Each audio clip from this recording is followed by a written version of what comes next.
Okay, so while folks are trickling in, I'll just go ahead and get started with an introduction so I can let y'all know who I am, what my background is, that gives kind of context to this presentation. So my name is Ariel Malan. I use she and they pronouns. We'll talk about pronouns today and what those are and what those mean.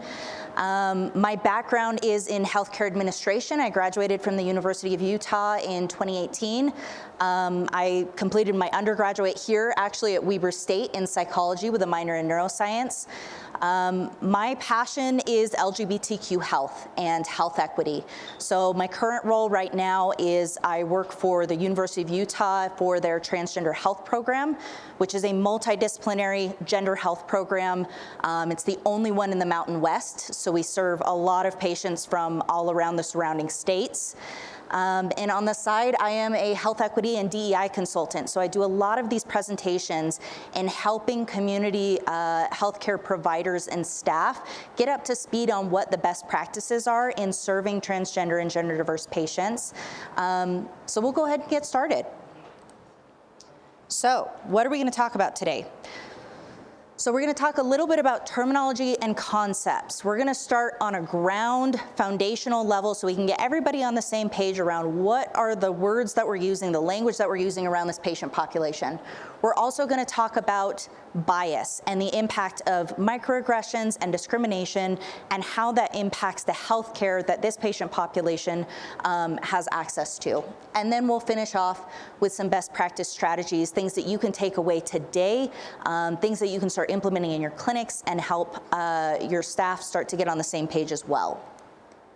So usually we are not pulling out our phones in the middle of a presentation, but I am going to have you do just that. So if you could pull out your cell phones and go to slido.com, we're going to do just a couple of polls, and I want to get a foundation of where y'all are coming from today. So you're going to enter a code, and that code is going to be 32782.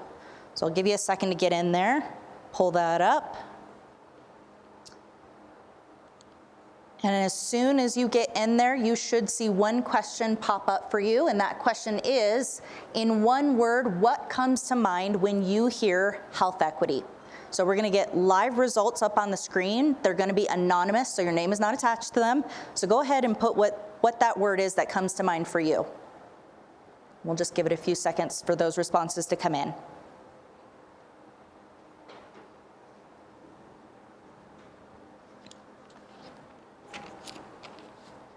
Okay, so we're seeing access, transgender, gay, access, fairness, health literacy.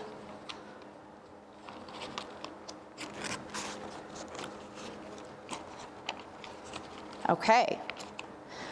So the CDC defines health equity as when every person has the opportunity to attain their full health potential and no one is disadvantaged from achieving this potential because of other socially determined circumstances.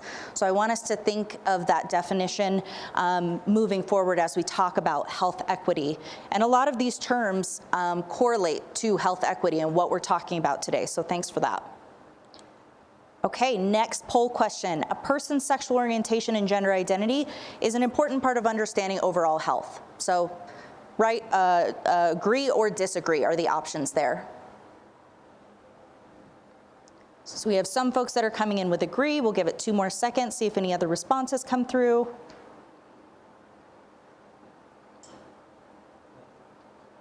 Okay, so today, in this room, in this audience, we have a general consensus that a person's sexual orientation and gender identity is an important part of understanding overall health. So that's a great foundation to be coming from, and we'll talk about the ways that these things are important to our patients' health.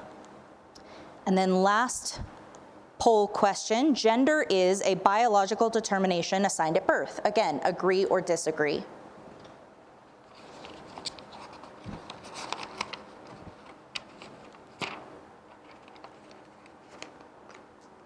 Okay, so we're getting a little bit more mixed responses. That's great.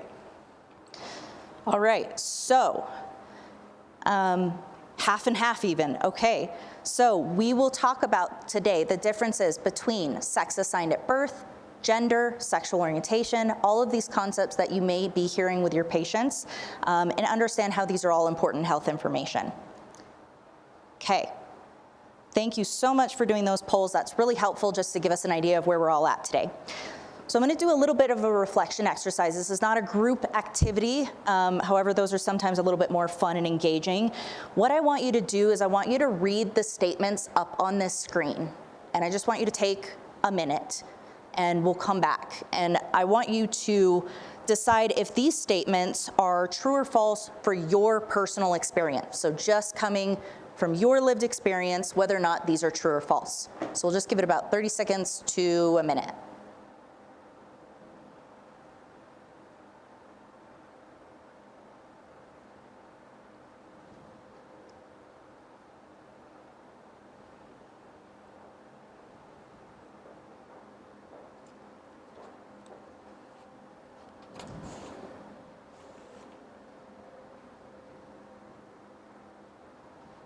Okay, so as you're finishing up reading some of those statements, if you were able to answer true to the majority of these questions, you may have what's called privilege related to your gender identity and or sexual orientation. And privilege can be associated with various intersecting identities and social categories, including things like our race, our ability, our education level, our socioeconomic status, and much more. Recognizing our privilege is an important step towards understanding health equity and inclusion, which is what we're talking about today, because it opens up the conversation to start understanding how certain groups of people have been marginalized. And it also helps us name that system of oppression so we can understand it better and create strategies to reduce those inequities. So those systems of oppression are things like racism, sexism, transphobia, homophobia, and other things like that. It's also worth mentioning at this point that there is a power dynamic that exists between healthcare providers and their patients. You are ultimately either gatekeepers or gate openers for patients who are trying to access healthcare. So thinking about that power dynamic as we walk through some of this presentation and how we can try to be gate openers rather than gatekeepers, we'll talk about that. Okay, so this is the content. We're jumping into the content part. So a new study that was released in 2021 showed us that at least 20 million adults identify as LGBTQ. And of those 2 million adults, over 2 million identify as transgender. We know that millions more could identify with more expansive terms than just LGBTQ, and that's why there is that plus, indicating so many more identities. And this is not looking at youth, so these are just adults. But we do know that there is about 6 to 10% of our youth who are identifying as LGBTQ+. We know that these numbers are underreported because there's still stigma in self-identifying as an LGBTQ+ person. We also know that there is lack of consistent questions over time. Our demographic surveys nationally are just now getting to the point where we're starting to ask these questions, so we have not had really great comprehensive data on these communities up to this point.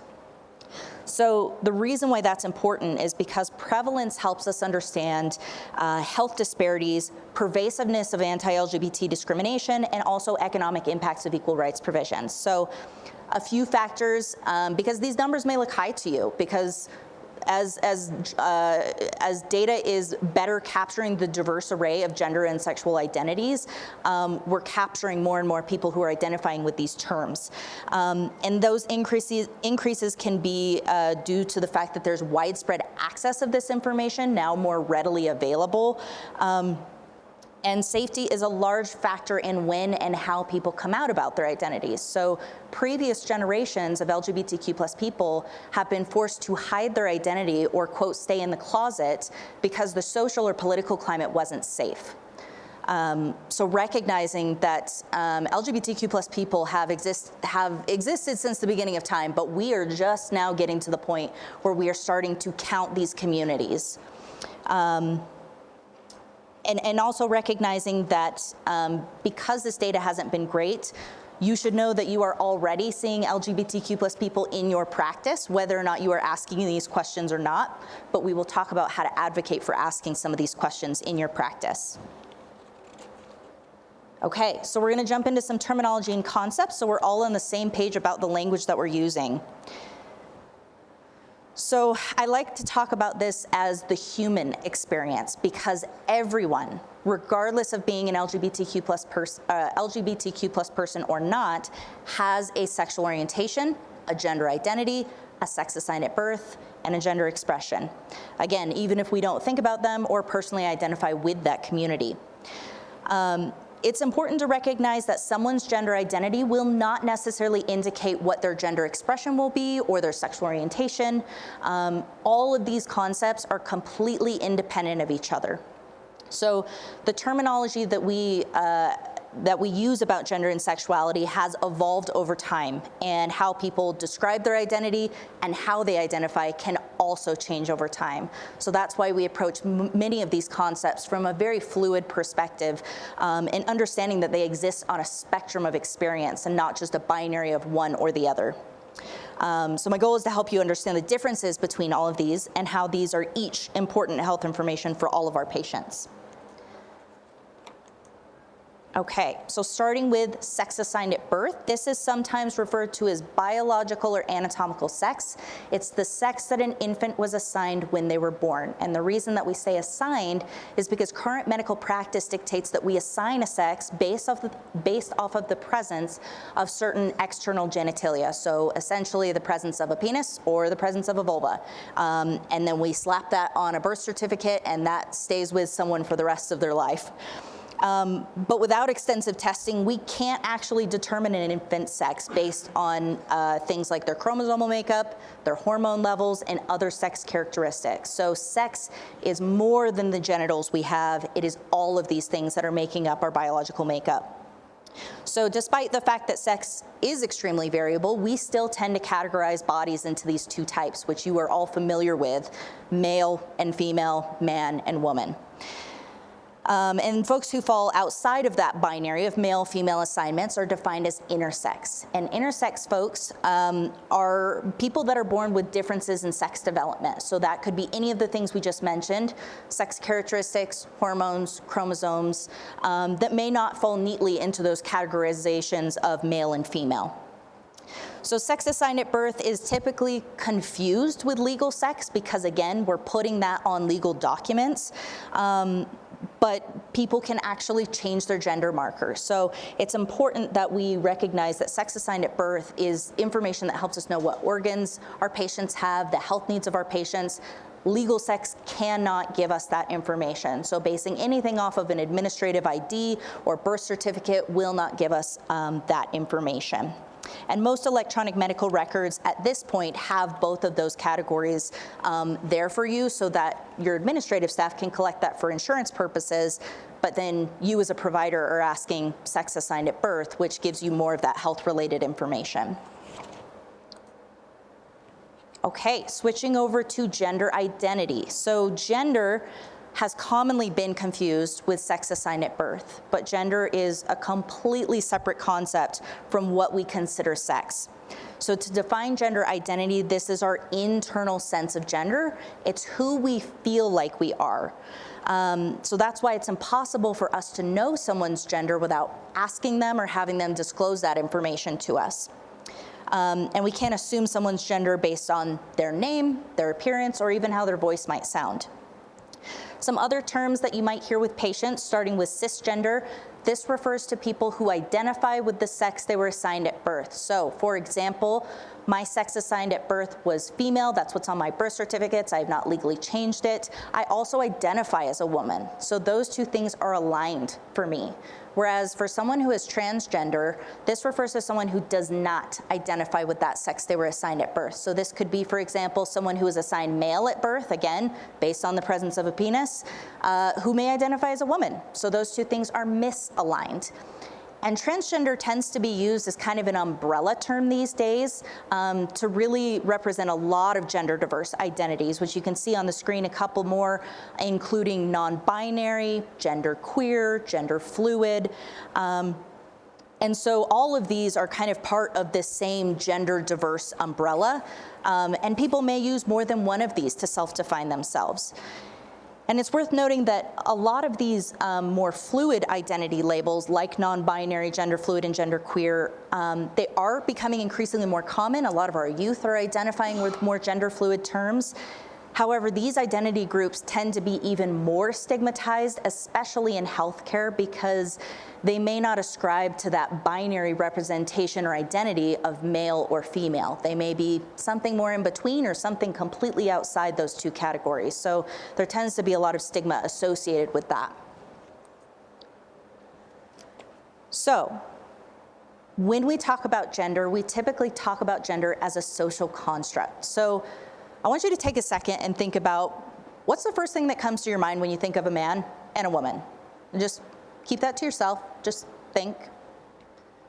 Thoughts may come up around men have hairy chests, men are masculine, women are soft, submissive maybe. So gender is a social construct, and what that means is that it's defined by the culture that we live in. And for us, we're living in North America, which is a colonized country, and the binary of man and woman represents our culture's ideas of what gender is. And so when a child is assigned that female or male, that information is then used to socially and culturally gender the child. So we see things like blues versus pinks, and girls' toys, Barbies, and trucks for boys. And we see gender roles and so on. So for centuries, we've really perpetuated stereotypes and assumptions of gender. And this tends to place people in boxes of what a man and woman should act like, with no room for variation. So this gender binary has also contributed to what we call cis and heteronormativity. So again, referring back to those terms, cisgender and heterosexual normativity, which means that we assume that the people around us are either cisgender or heterosexual. And this absolutely bleeds into the language that we use about bodies. It bleeds into the way and it bleeds into a history of healthcare oppression for LGBTQ plus people. And we won't be talking too much about that today, but we will be talking a little bit about health disparities. So what we want to remember is that gender is a spectrum of experience and exists outside of this binary idea of man and woman that we have today. So a little bit more about gender before we move on to other concepts. So not all cultures, like we said, again, it's defined by the culture we live in. For other cultures, they may define gender completely differently. And we have found that cultures across the world recognize multiple genders and sexes as sacred and important within their society. So it's very normal to have that diversity. So it's important to understand where our ideas of gender have originated so that we can understand where we are today with these concepts and this patient population. So gender and sex are not universal, and they're race specific, meaning that we have used these terms as weapons to demonize Black and Indigenous people. And we see this in documented literature quoting savagery, sexual ambiguity towards Black and Indigenous people, and saying that they are less civilized compared to white people. So this is real documented history that is about our perceptions of gender.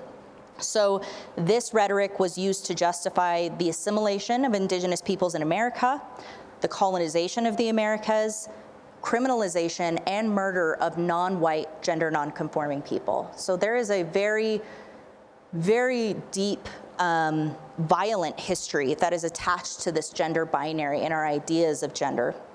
So this same binary that was used to oppress Black and Indigenous people was also used to justify denying women's rights on the basis of nature, and is used again today to condone the proposition of laws that target trans and non-binary people. And our previous speaker spoke to one of those bills that has come up year and year again around trying to ban gender-affirming care for minors, and we'll talk about that. So we don't hear these words today. We don't hear sexual ambiguity and savagery, but we need to understand that that rhetoric is still with us and is being used to police who should and shouldn't exist in public spaces. Okay, so moving along from gender identity, gender expression is that outward expression of our gender. So this can be depicted through things like our clothing, hairstyles, body language, etc.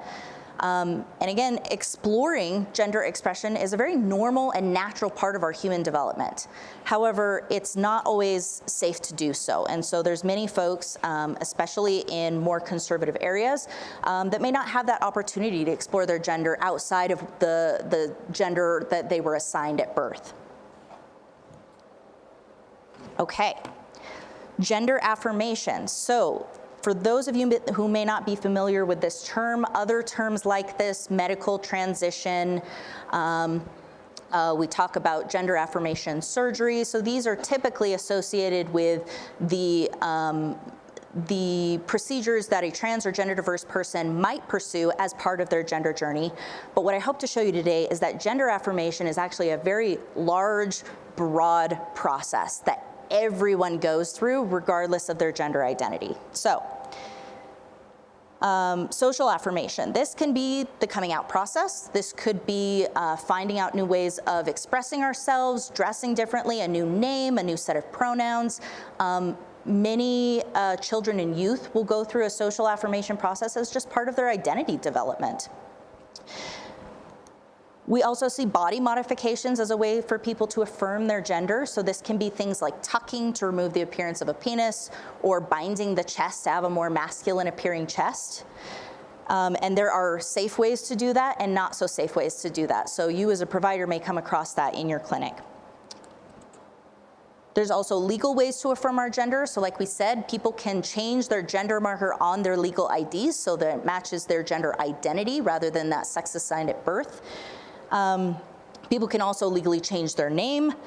But a note here is that this is a fairly expensive process and it's not very accessible. So it's very common that many trans, non-binary, and gender diverse people will have a name that they use that's different than what's on their legal documents. So the electronic medical records you're using should have an option for legal name and chosen name, or the name that they use. And we'll talk about how to ask for that as well. And then lastly, the two options that I think most healthcare providers are familiar with are the medical and surgical options available to both trans youth and adults. So this can be hormone therapy, puberty blockers for adolescents, could be what's called top surgery or bottom surgery, OBGYN care. So this process of figuring out our gender is very normal. And what people want for their bodies is so unique and variable that the best thing that we can do as healthcare providers and staff is really just be an ally in this conversation and provide support and resources. And a note here, I can't remember if I mentioned this before, transgender people are not the only folks that affirm their gender, right? I'm coming dressed in a very feminine presenting way today. I am affirming my gender by presenting femininely. I could go in today and get a breast augmentation as a cisgender person. That is a form of gender affirmation. So gender affirmation is for every human being on this planet who is trying to affirm their gender. Okay, sexual orientation. So this can be thought of in 3 dimensions. Sexual orientation is about identity. It's also about behavior and desire. So sexual orientation is how a person identifies their physical, emotional, and romantic attachments to others. And for some, each of those things might be different. We'll get those up. So there's folks that may use the identity of straight or heterosexual, but may also be having sex with people of the same gender. So men who have sex with men, but again, may not use that identity label. It's important for us to know as providers that information so that we can provide the most appropriate preventative health screenings and not make assumptions just because someone's identity may not match their behaviors. So this comes into play more with our family medicine providers who are taking sexual health histories. Some of those questions may be, what genders are the people that you're having sex with? What types of sex are you having? And the more questions we ask and the more open-ended they are, the more inclusive we can be of our patients' behaviors and allow them to fill in the blanks, which again gives you the information to provide those appropriate health screenings. Yeah. So under identity, then, so what do the terms mean? Yeah. So what does that mean when you say, gay versus lesbian versus queer? I know I've got people that hates my family and don't care for my relatives. I'm kind of relying on that to be something reliable, that term. Yeah. I felt like something that's usable. Yeah. It's not.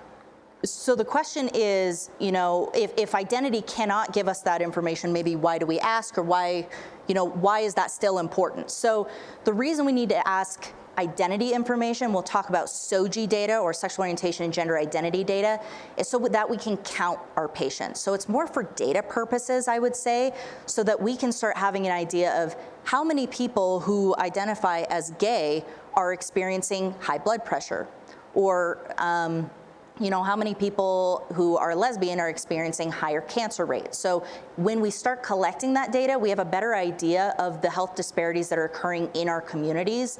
And so that's where I think, that identity information comes into play.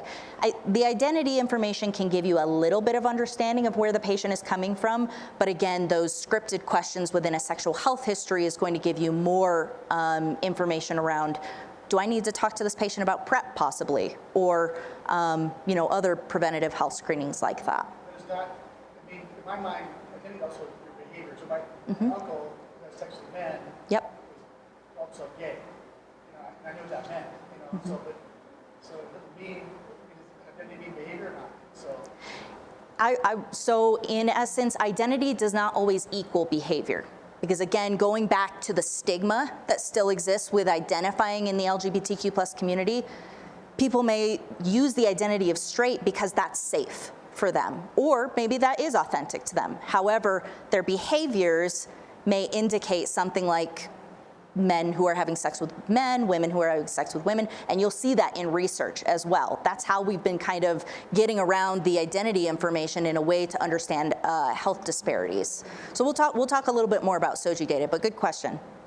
So labels, there's a lot of them. And I think folks get really overwhelmed with, oh my gosh, I need to know what every single one means. And I think the most important thing to remember is that it's okay not to know what all of these labels mean, but do be able to recognize there are so many ways that we can self-define ourselves as human beings, and this is not unique to the LGBTQ plus community. Every community has labels that they use within that community to self-define. So being able to mirror the language that your patients are using so that you can affirm them in that way, and asking follow-up questions. If you don't understand what a word means, like, when we start talking about asking sexual orientation, gender identity, and they say, oh, I identify as queer, and you're like, oh, maybe I don't know what that means. Can you tell me a little bit more what that label means to you? Instead of making assumptions of saying, well, I've heard it in this context, and this person says it this way, but it may mean something else to them. So just having that compassionate curiosity if we don't understand a term, and asking our patients to be the experts of their own identity. And then I've got a really great glossary of terms, so y'all should have access to this PowerPoint. I like to provide lots and lots of resources because this is so foundational and there is so much more to learn about this community, but there's a great glossary of terms that goes over each of these that you can dive into deeper. Okay, more about language. So, as terminology evolves, it's important to avoid outdated terms that could create stigma against these communities accessing care. So, many of these terms are used in medical research and even are still showing up in our electronic medical records. But language is a powerful tool that can impact the quality of care that we're providing. And some of these terms come with important historical milestones that have shifted our understanding of how we care for LGBTQ plus people. So for example, we've gone away from using gender identity disorder. We now use gender dysphoria as part of the ICD diagnosis system. And this describes the experience that transgender people have when their physical body doesn't align with their gender identity. Not all transgender people experience gender dysphoria, but many do, and that's what leads them to seek medical or surgical transition options. So talking about something as a disorder obviously carries with it many decades of pathologization against transgender people. There are still states that allow conversion therapy for transgender people, even though it's been documented as very harmful and not best practice or evidence-based. but it's because of that pathologization and that history. And it also contributes to the health disparities that we'll talk about in a minute. So some other unique experiences that LGBTQ plus people are experiencing day to day.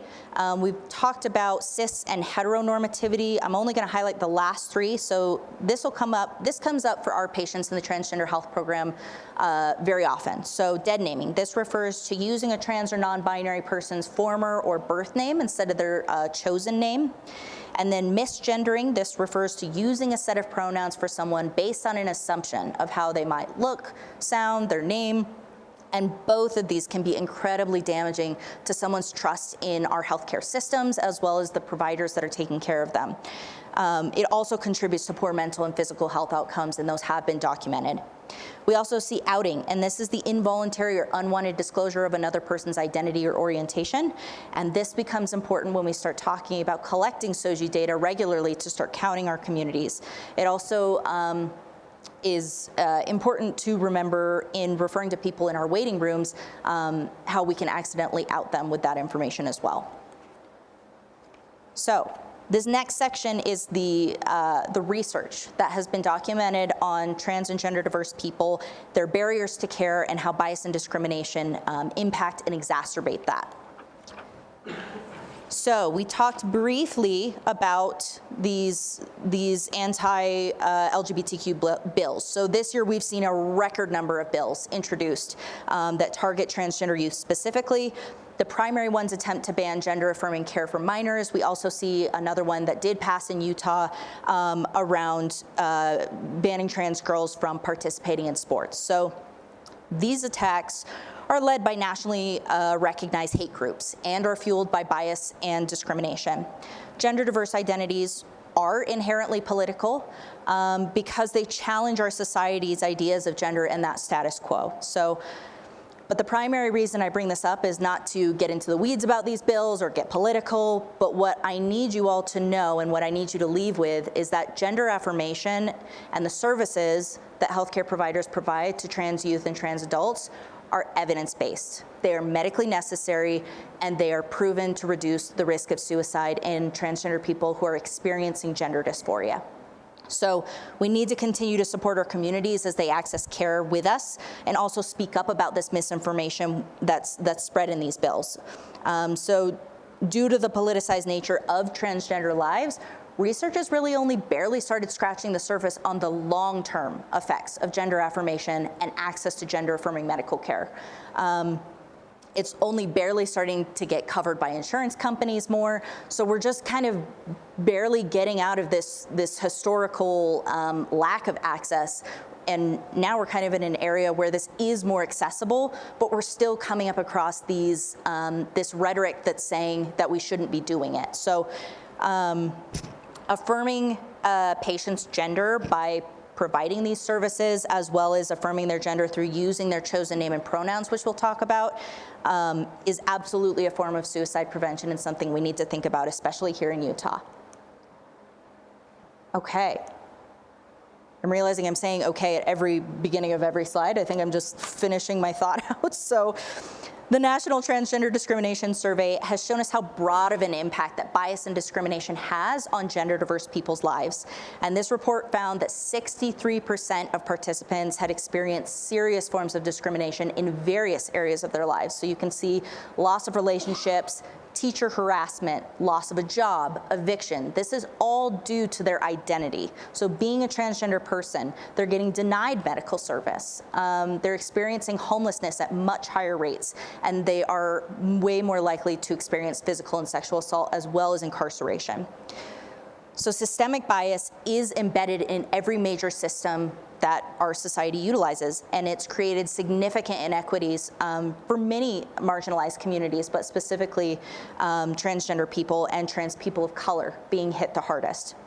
So being able to recognize where our communities are coming from when they walk through your door for healthcare is important so that we can address those social determinants of health and reduce those inequities by, again, being that gate opener rather than a gatekeeper. So many transgender people will actually delay or avoid seeing a medical provider because they fear that experience of discrimination, because they're already experiencing it in other areas of their lives, like we talked about. So that previous survey also told us that only 28% of people were out to all of their medical providers about their identity. It also found that 70% of trans people have experienced more than one of the following. So denied care because of their orientation or identity, providers using harsh or abusive language with them, providers refusing to touch them or just using excessive precautions, providers blaming them for their health status, or providers even being physically rough or abusive. So this is not old data. This is still happening today in many of our healthcare systems, so it's important to be aware of that. And intersectionality, which you can see here, again, those intersecting identities of race, age, education, these experiences can exacerbate, or these identities, what am I trying to say here? They play a role in how these experiences are exacerbated for certain groups. So, for example, there was a 2019 study done on HIV rates, and it showed that 14% of trans women have HIV. But when you start taking into account race, about 44% of Black trans women have HIV and 26% of Hispanic trans women. So just that additional identity or social category of being a person of color has increased those rates of experiencing HIV because of these intersecting experiences of stigma, discrimination. So the last thing I want to touch on in this part of the section is microaggressions, and these are the most common experiences that our patients report to us within navigating healthcare. So microaggressions are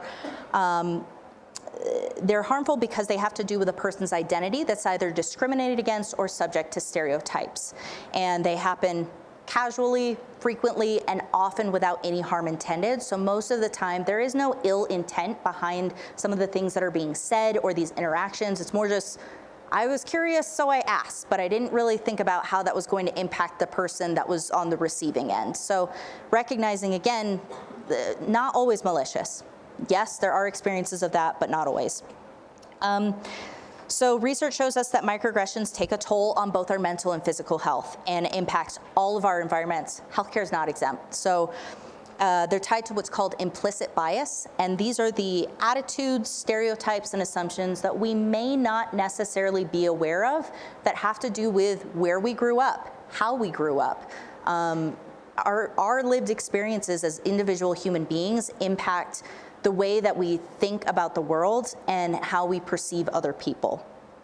But so the good thing around this is that once we're aware of what some of these experiences can look like, what these comments can look like, we're more prepared to make sure that we're not perpetuating that in our practices personally, but also being able to hold our colleagues and our staff accountable when we hear these things and talk about, again, not necessarily the intent behind it, but the impact that it has on our patients and how it does impact their health. Okay, so now we're gonna finish off with some best practices. And the next thing I'm gonna show you, and I hope this works by just clicking on it. Nope, it's not gonna work that way. So yeah, maybe you can click that for me. And then put on the CC subtitles for me too.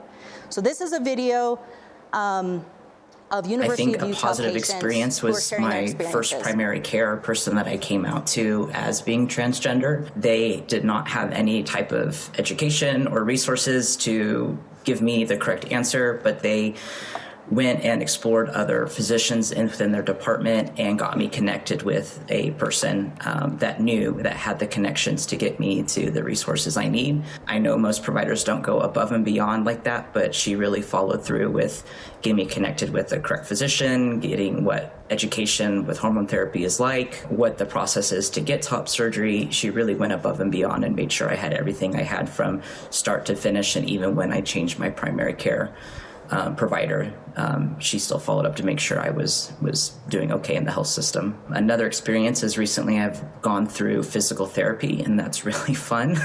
But the person that I was assigned as my physical therapist was really careful in asking a little bit more of my background and if I was sensitive about my body or touching my body, or if there was areas on my body that weren't more sensitive.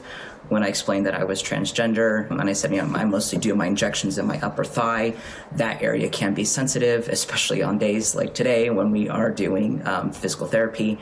And he was just very kind to take a moment and pause and make sure I was comfortable with him touching and moving my body when he was doing his job. So when I first went to a healthcare provider to get care for transition, they spent probably like over an hour and a half with me, just like trying to get all of my information and just give me all of the information they had and just get it right. Everybody there was super positive. They were all very careful to ask what my pronouns were and ask about my identity. And we just had a really good chat, and they were just really positive and like not reactive about anything. I also they told me that I was overdue for a pap smear, which is, a potential nightmare situation for someone who is transgender. She just kept saying, it's your body, like you can decide if you want this or not, and when, and that sort of thing. And also, she was like, just so you know, like I've done this before for transmasculine people, and I'm really fast, and like this is how it's going to be.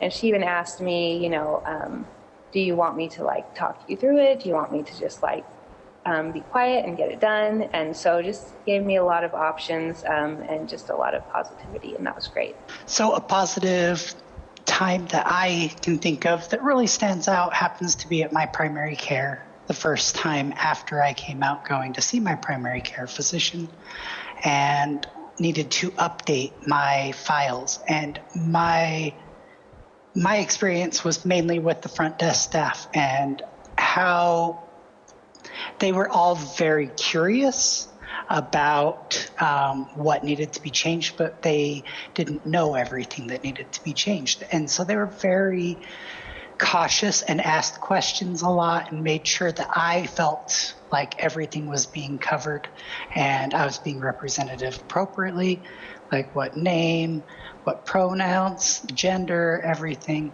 And then also when it come down to insurance and everything, just making sure that there wouldn't be any problems or questions down the road.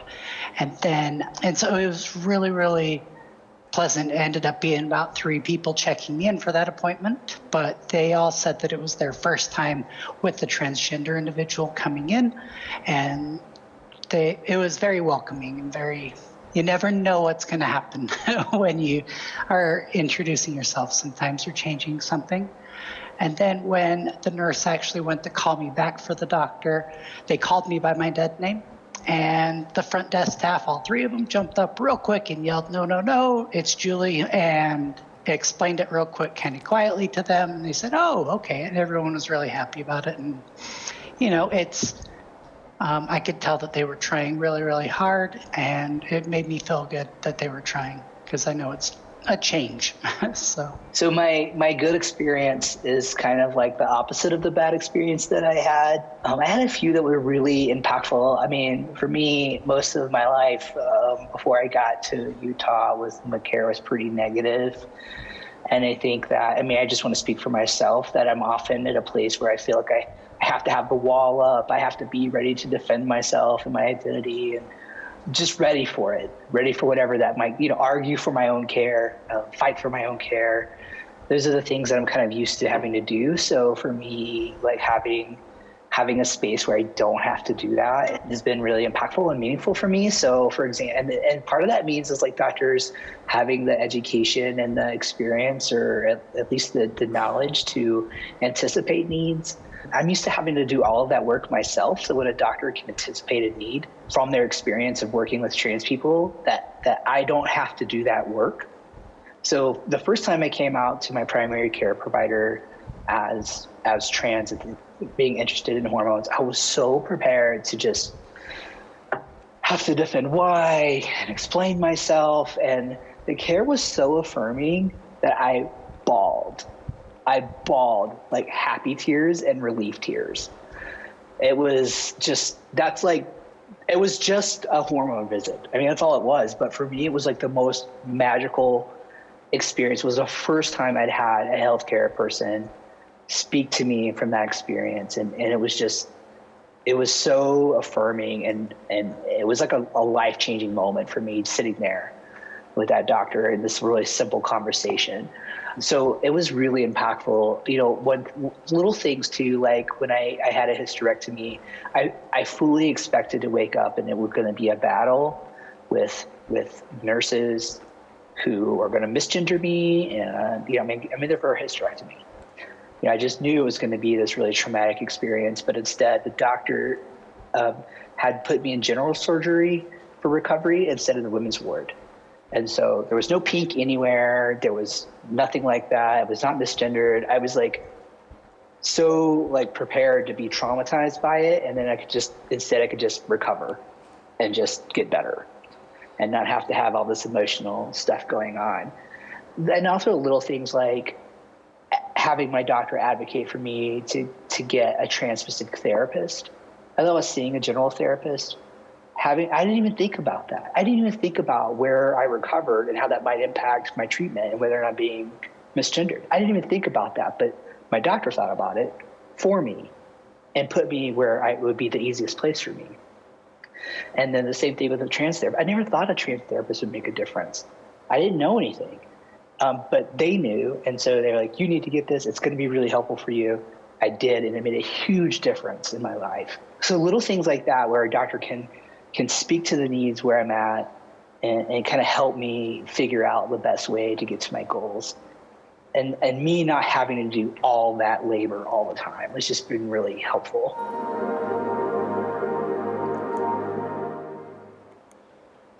So if you do not walk away with anything else today, I hope that you walk away with those patients' experiences, because I think they have, this is not registering anymore.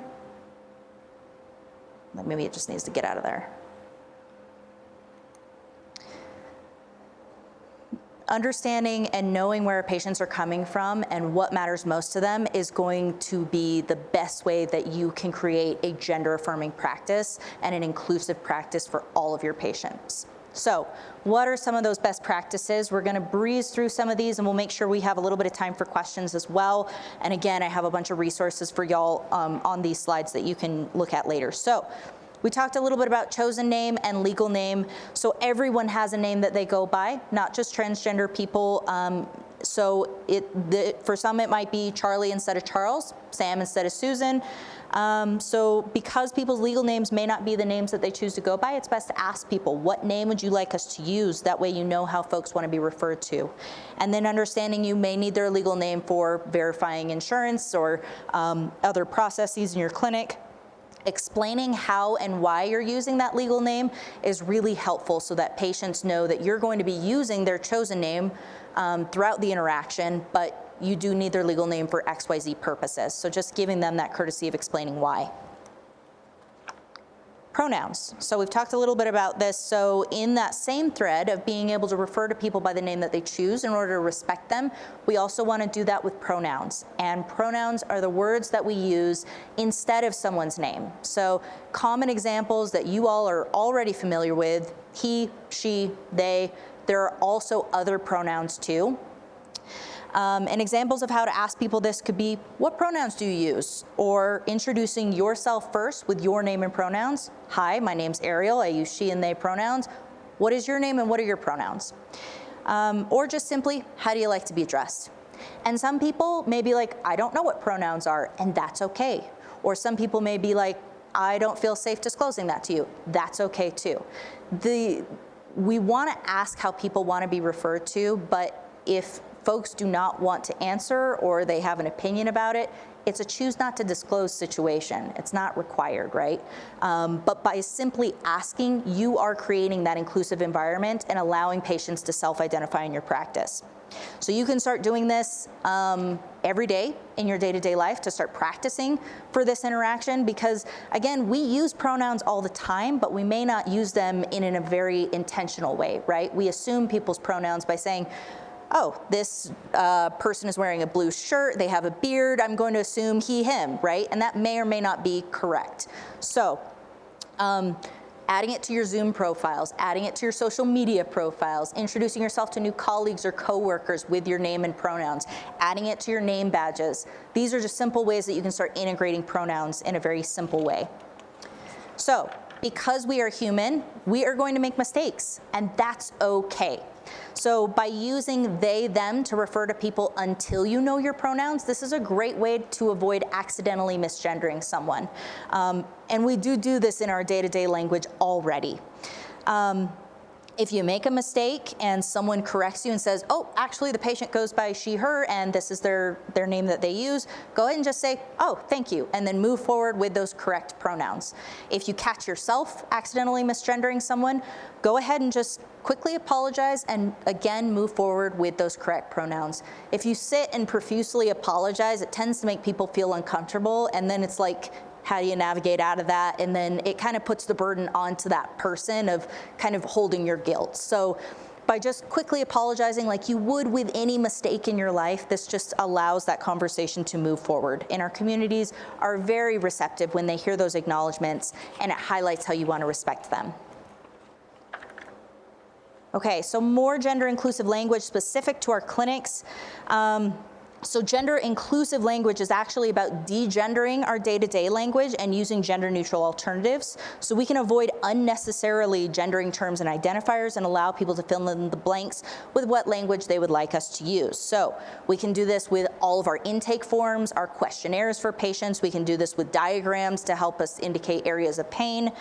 And for example, you can see on that right-hand side, typical things that we ask in a medical history: mother, father, husband, wife. There are other words that we can be using like partner, spouse, parent, guardian, etc. Because the way that we're talking about, when we use those that language on the left-hand side, we're making a heteronormative assumption about someone's life and their relationship dynamics. So when you neutralize those words, it again allows people to fill in the blanks, and then you avoid all those assumptions.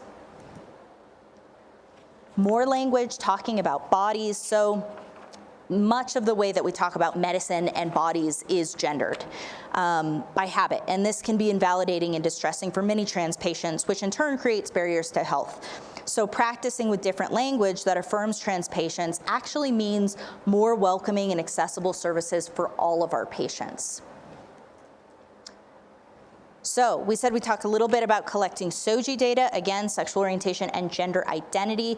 The process of asking all of our patients about this, not just our LGBTQ+ patients, again, empowers our healthcare systems to get to know our patients better and helps us provide them with culturally responsive, patient-centered services that they need. And again, everyone has a sexual orientation and a gender identity, whether that is straight, gay, bisexual, all of those words we just talked about.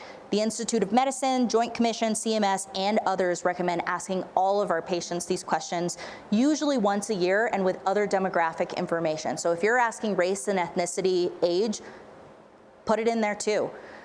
Whether it's in an intake form or in a patient portal online that they can fill out beforehand, or again, a questionnaire. Sometimes this can be integrated within the registration process. And then you can also be asking this yourselves as providers back in the exam room. Can you define your sexual orientation? Can you define your gender identity? And that, again, is the step that we need to start taking so that we can start counting our communities and knowing who we're serving in our practices. So these are the recommended ways to ask these questions. Now, you don't have to ask them in this way, but this is, there was some research done that supported that patients just responded well to how these questions were asked. So what is your current gender identity, indicating that that can change over time? What is your sexual orientation? And what sex were you assigned at birth or on your original birth certificate, to be more specific? I know some of the providers I work with just say, can you define your sexual orientation, gender identity? So it's like one question for each of the fields. That way you're not having to remember a whole bunch of scripted questions. Okay, so in addition to the language that we're using and clinical best practice, we also need to be aware of the policies that impact our patients and our employees. So this could include non-discrimination policies that are comprehensive, including sexual orientation, gender identity, and gender expression. Go back to your practices, look at your non-discrimination policies, see if those are included. Inpatient bed policies that are assigned based on gender identity rather than legal sex. A patient bill of rights that indicates that SOGI data is protected under HIPAA. Restroom policies that support equal access to facilities. So if you have a unisex or single stall restrooms, changing that signage to say all gender, or just putting pictures of what's in the bathroom, right? There's a toilet in there, there's a sink in there, there might be a changing table. This removes, again, the unnecessary requirement to know the gender of the people in those facilities, and just says, this is what's in the facility. We don't care what gender you are, you can use this restroom. And then lastly, this is more for employees, but gender transition guidelines for employees, so that managers have the support and resources they need to support their employees who may be wanting to transition while working.